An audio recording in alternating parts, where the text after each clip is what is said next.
Salut YouTube, comment vas-tu? Kwame, j'espère que tu vas bien.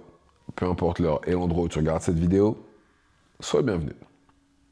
Avant de commencer, clique sur like, abonne-toi et active la cloche de façon à être tenu au courant quand je posterai de nouvelles vidéos. Vous savez, je suis un grand fan des réseaux sociaux parce que je trouve que ça nous a permis de très grandes choses. Que ce soit pour justement la communication, les artistes, les trends, etc. J'aime beaucoup. Mais les réseaux sociaux, c'est comme un couteau.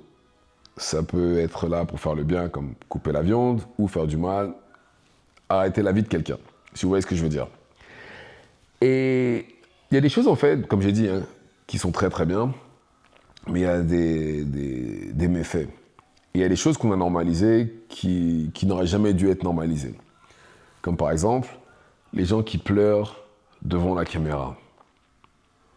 Pourquoi vous faites ça? Dans quel but? En plus, je ne sais pas si vous vous rendez compte de la concentration qu'il faut pour pouvoir le faire. Ça veut dire que la personne a mis la caméra, a essayé de pleurer pendant je ne sais pas combien de temps, ou pleurait déjà et a mis la caméra devant son visage quand elle s'est mise à pleurer. Ou quand vraiment ça coulait à flot. Non, c'est ridicule. Mais bon. Et le pire, c'est que ça fonctionne. Il y a beaucoup de likes ou des gens dans les commentaires qui sont là à essayer de consoler la personne, etc. Peu importe que ce soit un homme ou une femme. Mais moi, en fait, je suis tombé sur quelque chose qu'on a normalisé, enfin que je vois qui a été normalisé, qui n'aurait jamais dû être normalisé. C'est le fait d'arrêter de travailler pour être libre. Ça, pour moi, c'est de la folie. Et j'ai pas dit arrêter de travailler pour essayer de réaliser son rêve ou devenir entrepreneur, etc. Où là, c'est totalement autre chose. J'ai bien dit arrêter de travailler pour être libre. Ça veut dire toucher le chômage, qui en soi n'est pas une honte. C'est de l'argent que vous cotisez. Mais si c'est juste le but d'être libre et de rester là à rien faire, ça n'a pas de sens. La vie est dure. La vie est très dure même, j'ai envie de dire. Et se mettre dans une situation comme ça, où on ne travaille pas, où on se dit ah, c'est pas grave, j'ai envie d'être libre, j'en ai marre, etc., c'est vraiment se mettre en danger. Dans un danger qui n'était pas nécessaire. Après, bien entendu, il y a des exceptions. Bien entendu, il y a des gens qui subissent du harcèlement au travail ou qui sont dans des situations qui ne leur plaisent pas, où là, c'est, je ne vais pas dire compréhensible, mais c'est pas vraiment la même chose. Mais il y a des gens, voilà, juste, voilà, j'en ai marre, j'arrête de travailler, je veux être libre. D'accord. Et après? Et je pense que beaucoup de gens ne se rendent pas compte de la chance que l'on a en France. Parce que dans beaucoup de pays, le taux de chômage est beaucoup plus élevé. En France, si tu veux travailler, ou du moins, après, je ne sais pas comment c'est dans les autres régions, hein, mais à Paris, si tu veux travailler, il y a du taf. Ce sera peut-être pas le travail de tes rêves, etc. Ok, mais il y a du travail.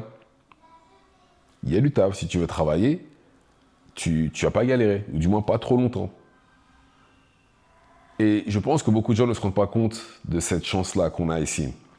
Et qui se permettent justement de se dire « Ah, vas-y, j'en ai marre, je veux être libre. » Oh, j'en ai marre parce que, oui, parce qu'ils ont entendu justement sur les réseaux sociaux, oui, ton patron, enfin, tu devrais pas vivre comme ça, ton patron va pas te dire que tu devrais pas avoir à demander la permission pour partir en vacances ou pour aller chercher tes enfants, etc. Ok. Mais malheureusement, pour beaucoup de gens, c'est le cas. Pour la plupart des gens, c'est le cas. Et même ceux qui idolâtrent les entrepreneurs, même eux ne font pas tout ce qu'ils veulent. Oui, certes, ils demandent la permission à personne, mais contrairement à ce que la majorité des gens pensent, il y a beaucoup d'entrepreneurs qui n'ont pas une thune. La plupart des entrepreneurs flopent même au début de leur aventure en tant qu'entrepreneur, pardon, pas auto-entrepreneur, mais entrepreneur. Beaucoup de gens flopent au départ. Beaucoup de gens perdent de l'argent et c'est des nuits pleines de stress, etc. Bon là, c'est pas le sujet, mais j'en parlerai dans une autre vidéo. Mais ce que je veux dire, c'est que arrêtez de travailler pour être libre et pour imiter ceux des réseaux sociaux qui vous montrent que les bons côtés. Hein. Ils vous montrent quand ils vont à la salle de sport à 14 heures. Ils vous montrent quand ils vont au cinéma à 14 heures pendant que les gens travaillent, etc. Ou même quand ils voyagent. Pas de problème. Mais demandez-leur de vous montrer justement ce qu'ils gagnent.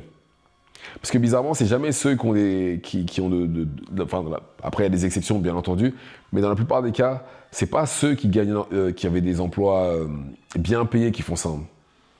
Jamais. Ça veut dire que s'ils se mettent au chômage, ils doivent toucher le strict minimum. Juste de quoi pouvoir payer les factures et un petit McDo avec un peu de chance à la fin du mois. Pas plus, pas moins. C'est ça la réalité. Évitez d'imiter comme des moutons ou vous laisser influencer par les gens qui ne vous montrent justement que les bons côtés, qui ne vous montrent jamais toute la réalité de leur vie, on va dire, de leur aventure à eux, qui est d'être libre, de ne pas travailler.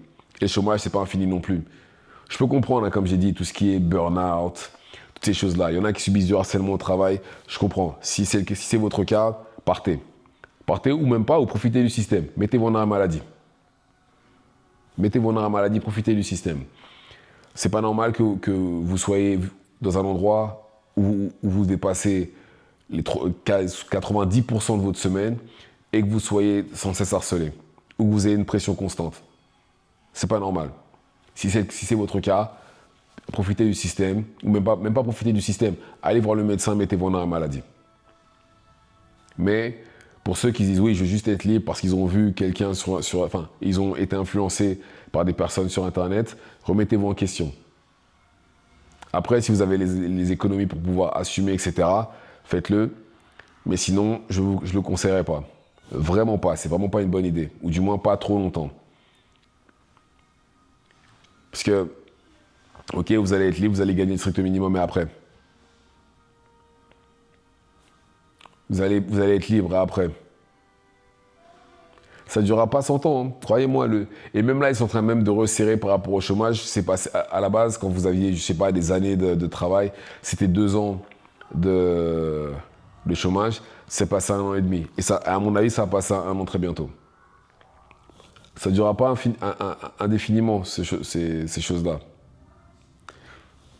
Prenez conscience justement de la chance qu'il y a en France, de pouvoir se former, de pouvoir profiter des choses comme le CPF, pouvoir faire des choses après par la suite, de ne pas dépendre justement du système. C'est pas une vie, ça dépend du système.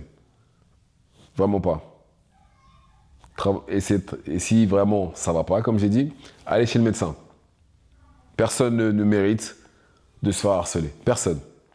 Peu importe ce que vous faites, personne ne mérite de se faire harceler. Si vraiment ces gens-là si vraiment votre employeur, vous ne correspondez pas ou plus à ses attentes, qu'il vous vire.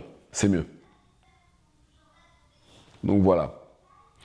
Dites-moi ce que vous en pensez dans les commentaires. Activez la cloche de façon à être tenu au courant quand je posterai de nouvelles vidéos. Et c'est tout pour moi. Ciao, ciao.